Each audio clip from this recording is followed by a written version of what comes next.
Welcome to Real Flix Reviews. We're like a book club for people who hate reading. This week was Ryan's pick, so James picked the movie Blow, made in 2001. We're also doing Season 1, Episode 1 of Homeland, and this week we have Jonathan Charney, James Stevens, and Ryan Preston.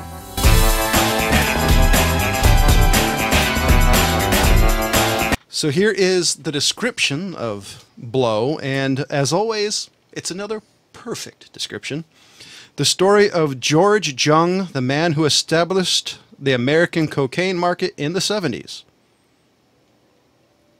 In the United States. Jung?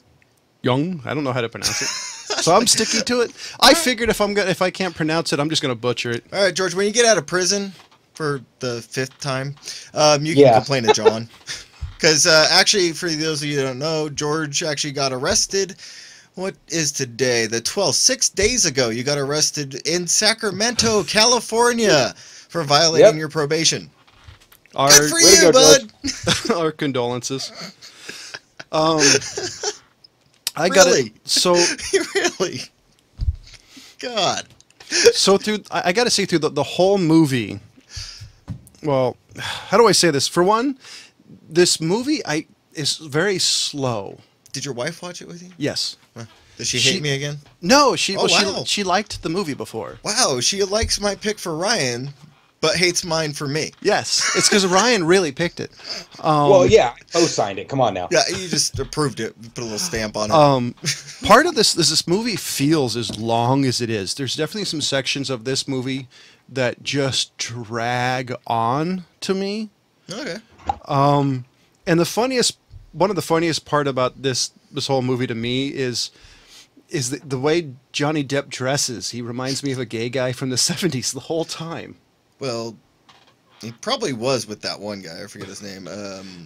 Derek for real.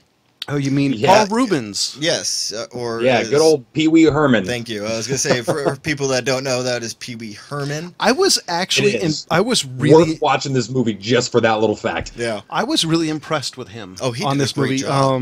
Because the other movie, he's a great actor. You know what I He's a mean? great He gay started guy. out in improv, way back in the day. I think he was a Groundlings guy.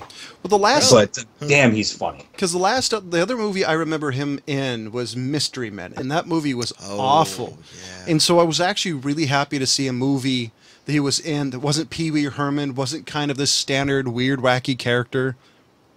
I was really impressed by him, and that's something I never thought I would ever say. Yeah, no, well, I mean, Pee Wee Herman is a character. You know what I mean? If you kind of remember that, the dude is genius for doing what he does.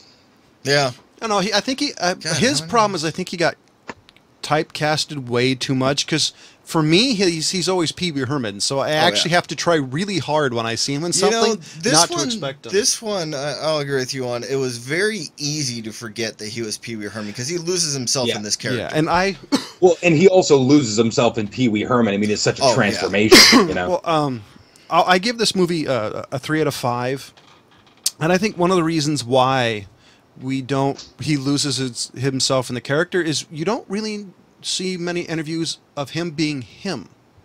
You never see that, or at least not for a while. So I think that's one of the things, the benefit of him for Pee Wee Herman in this is you don't really know him that much. Like you do George Clooney, Matt Damon, all these people. They do a ton of interviews, so you kind of get their personality. Yeah. I just had to look this up because I want to see. He was only on he only had Pee-wee's Playhouse, which is also when he released his movies the same time span. He was only on for 4 years. Really? 45 episodes. Oh, wow. That's an impressive thing to think that's been seared into our brains.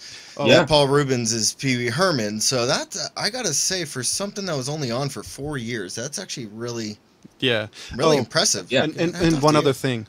Roy fucking Liotta. I love when his movies when when it's a good movie, it's amazing. But I think he's a guy that definitely needs a good script in order to be amazing. You didn't like Bobcat Goldthwait? I forgot about him actually. But no, he was in was it a Dungeon Siege or one of he was in he was in a movie with Jason Statham, and it was one of these excuse me, the cheesy dungeon. Yeah, it was like a Dungeon and Dragons. Release. Yeah, it was like a really quick straight to DVD. and it was a really bad movie. His acting was horrible, but in this movie, besides the fact he's not a gangster, a bad guy, he did an amazing job. Yeah, he did. You know, for this one, this one, maybe it's because of some of my history, but I enjoy this one. Not only because it's a biopic of somebody, but it's a biopic of history, of what was going on at the time that was underground. And I've seen a lot of stuff about the Medellin cartel and not Castro, but Escobar, Pablo Escobar. And you know, there's a lot of stuff in here that is interesting, and you can have kind of fun with it and joke about it a little bit, even though it's a very serious thing. Especially, I think the scene where you really get to understand how serious, you know, George's delve into this is when he meets Pablo Escobar and he's standing there and Pablo shakes this guy's hand, turns around, one of his goonies walks up and puts it right in the guy's head. I mean, that one is one of, it's like a sobering thing of how hardcore he's getting into this. I'd also add the other scene, the other part of that I always thought was amazing was how Johnny Depp pretty much said, "It's my partner or nothing." And you're saying it to a guy that could make him disappear, and nobody would have never said anything. But the thing that, if you know much about Pablo Escobar, he actually likes people with balls. And that's what, you know, Johnny Depp, when he's walking along, he said, you want somebody with balls. And he's like, yeah, balls, Pablo balls Escobar too. definitely liked his balls. Yeah, I mean, you gotta, yeah. Thank you, John. Yeah, you're welcome, dude. Anyways, but you know, I figured I would help you out. For me, this one's an easy. I'm going 4.5, and I'm almost on the verge of a 5 because. Wow. Because I like biopics like this, that, you know, they take their liberties, of course, but there's so much truth in it that it's almost unbelievable. But yeah, this guy, George, really was rolling in money like that. So what do you so Ryan? Yeah, go ahead and that's right. Oh man, I mean, I'm kind of with James on this one. 4.5. It does drag in a couple of parts, a couple of times with his family and things like that. But you are so wrapped up in this story. The narration was dope. Yeah. All the characters landed so hard. You know what I mean? It was really something else. What's her name? Was it Rachel Griffiths played his mom? Yeah, she did a good job. Oh man. And who didn't just completely lose their mind the first time they saw Penelope Cruz whip cocaine in the dude's face with the cops behind him? Oh yeah. I mean, I probably stood up and like whipped whatever I was eating at the wall, just like no way that happened. But and sort of the history in this kind of Forrest Gump sort of way, like, hey, you never really knew this guy was here amongst this crazy part in history. Yeah. The story is so good, and the parts that they changed was like little piddly bullshit, like his mom never turned him in, you know, that kind of stuff. It adds to the drama. Yeah, that's what they're really it does, and that's the thing is they got the details that counted right. What counts to me is the numbers. You know, when he's getting busted with 600 something pounds of weed coming over, 660. It's like 660. I mean. The scale on which he operated was crazy sauce. So you're on this like anxiety ride with him the whole time, you know, and they nailed it. Well, the thing I wanted to bring in, because you guys are talking about it bogged down, I think the areas where it bogged down, it only did that necessary bogged down because it's trying to get you to understand the relationships that he's building with these different people. Like his friend, the fat friend, I forget his name. Tuna, thank you. Ethan Suplee, man. And then everyone gets a young Ethan Suplee. Yeah. Go look him up in American History X. I will say the one thing that I disagree with Ryan is I don't think the family scenes when it's him and his parents bog it down. I do think it's some of, like what James said, the scenes that they're building, the relationships, or they have to show the kind of the drug use. It's those scenes to me I think are a tad bit long, but I never really took it the way James said, you know, far as they did it to Well, build that up. It's like, then I to me think- that's excusable a little bit. I think the reason I was saying about the parent scenes, maybe not necessarily the parts that slowed it down, but the parts that the rest of it, the part that's kind of following what actually happened, it's one of those, oh man, you can't make this shit up kind of stories, you know. Yeah. So when you get to the parents and that's all sort of just, you know, fabricated by writers, that's the part that feels like it was kind of written and feels like it's put in there to humanize him and stuff like that, you know. That was actually the parts I really liked, when it was him and his dad was basically, you know, it's not what I wanted you to do, but well, I He's actually just impressed, you know. Yeah, I really liked. How would you not be?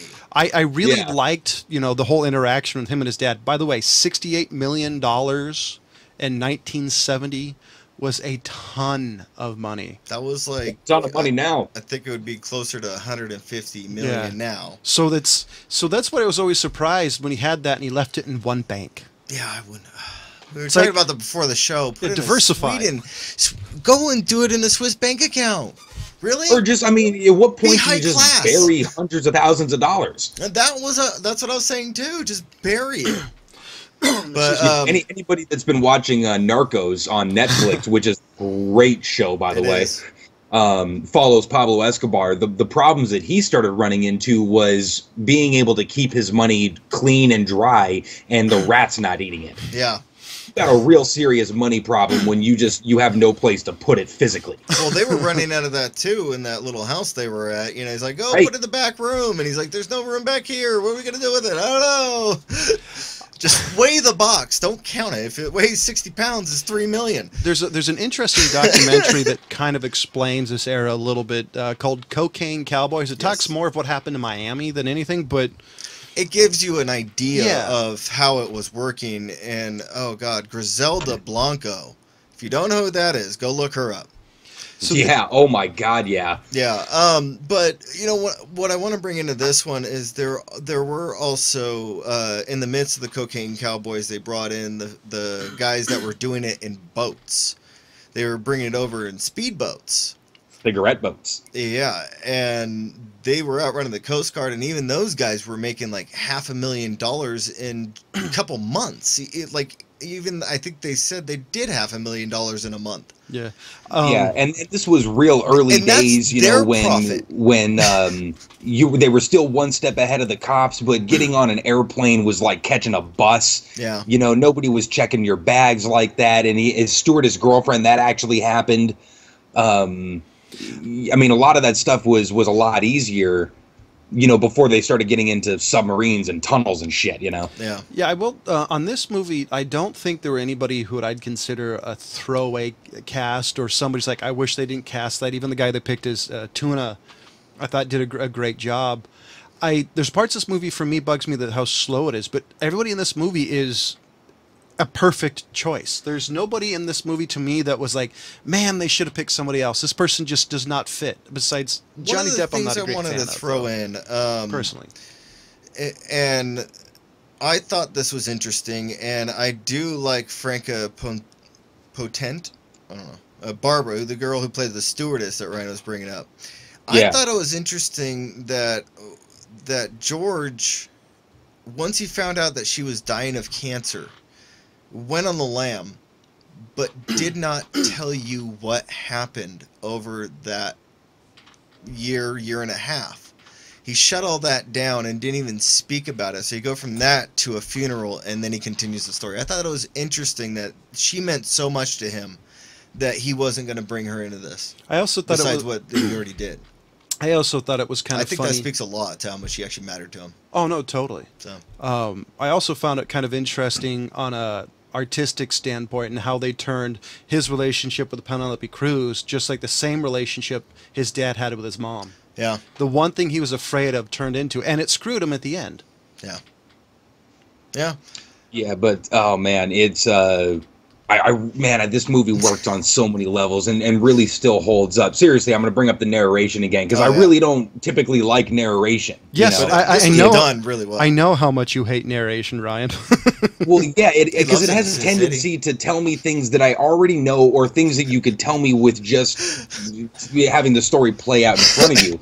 But Johnny Depp, the way he does narration, he hates to hear his inner voice. For one, is something else. But to me, narration has to be like you're sitting there listening to your grandfather tell a story, and you have this look on your face, like, yeah, and then what happened? You know. Yeah. Well, I mean, I like personally when it comes to excuse me, Blade Runner. I love the narration of Blade Runner because I think it personalizes it. I even like it on Dune, but I understand why people don't. To me, I totally agree with Ryan. I think this enhances. It does what it personalizes the story. See, I think for Ryan though, I mean, I think he really fell in love with Johnny Depp's narration in Fear and Loathing in Las Vegas. So something like Blow, yeah. I mean, it's just an easy transition for him. Oh, totally. And like I said, I can kind of just listen to him tell me a story, you know? You wanted to whisper sweet nothings in your ear? Was that what I just said? Oh, absolutely. Yeah, hell yeah. Right. Yeah, South of France sitting there sipping on crazy expensive wine. Yeah. So rum. So I'm rum, damn it. I'm still gonna give this a 3 out of 5. To me personally, this movie doesn't have a lot of great rewatchability. It's somewhat entertaining. It drags a little bit, but overall, it's a good movie. I think it's worth seeing.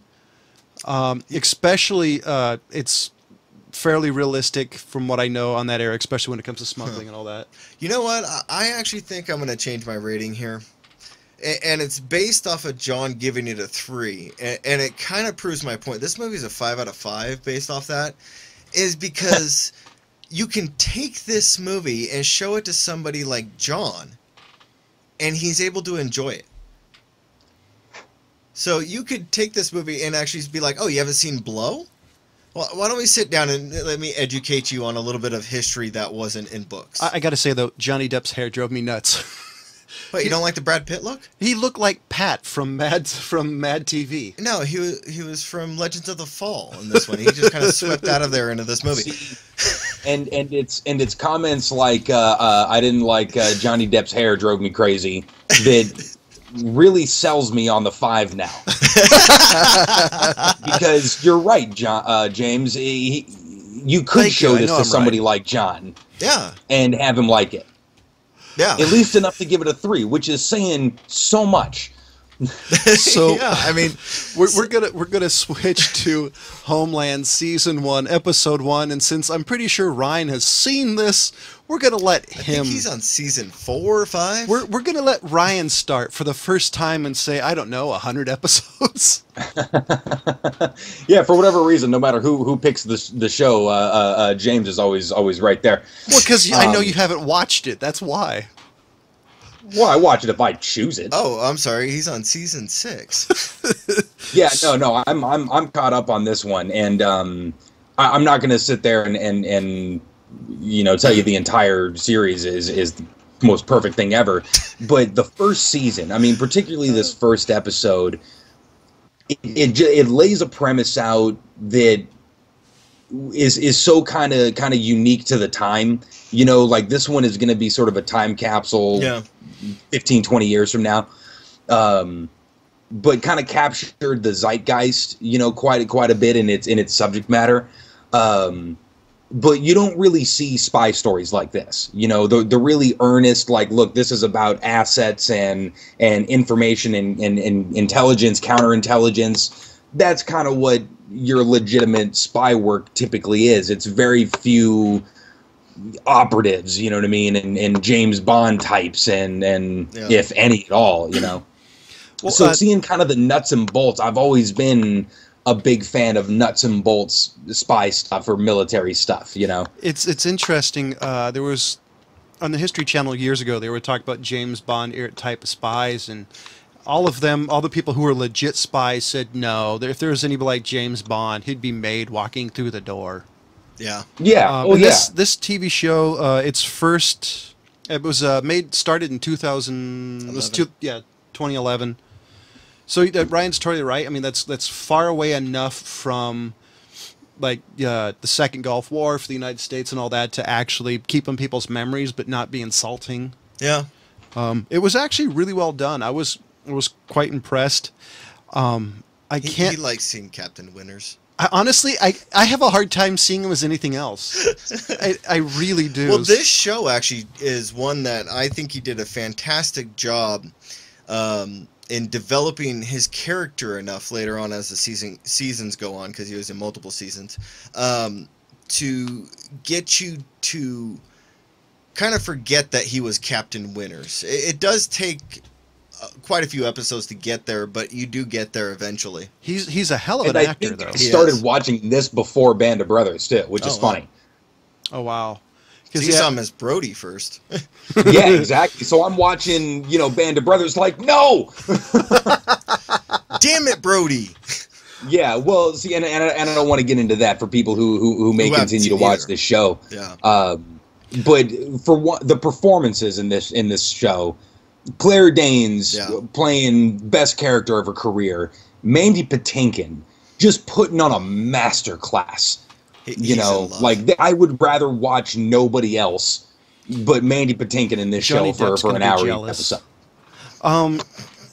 Yeah, honestly, this from watching the first episode, it really does have the feel of a movie, and that's because this is HBO, Showtime. Showtime. I think that's one of the reasons, because this is the first time I remember watching a TV show produced by one of the pay-per-view style channels, and you can see Banshee, and that's on Cinemax. Well, man, but was that before this? Yeah. Are you talking about? At the time, I remember. At the time. No, Banshee came out after this. Because at the time, I remember watching it. It was one of the first ones I was seeing, hey, this is done like a movie. Because by the style, the writing, the cinematography, there was nothing about this movie that looked like it could have come from an Alphabet channel. So that was one of the things I remember originally watching this episode and going, I'm really impressed. Yeah.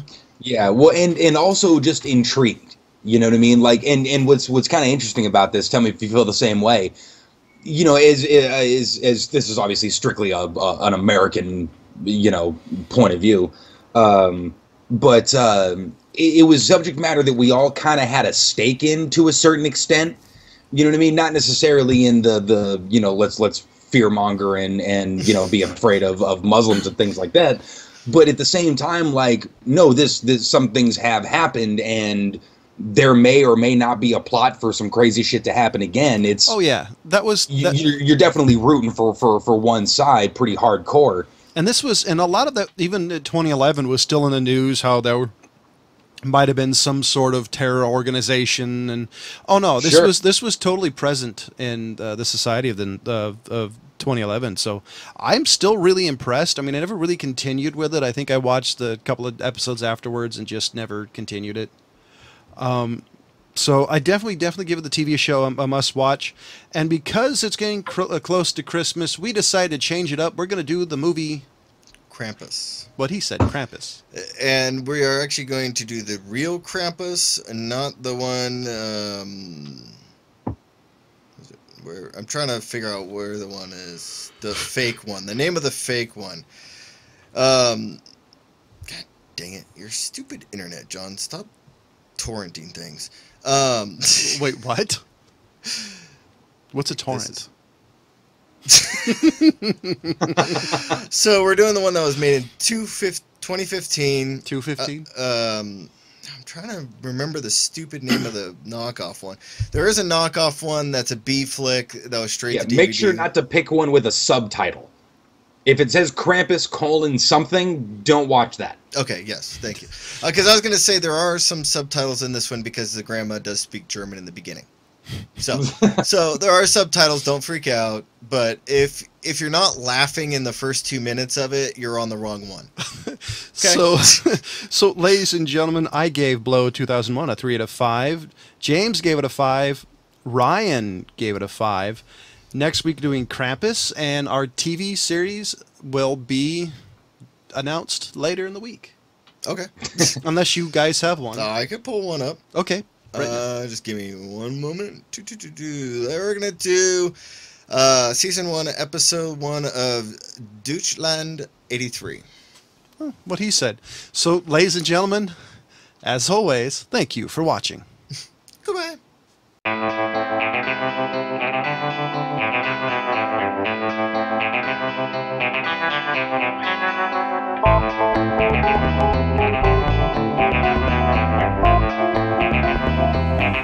Thank you.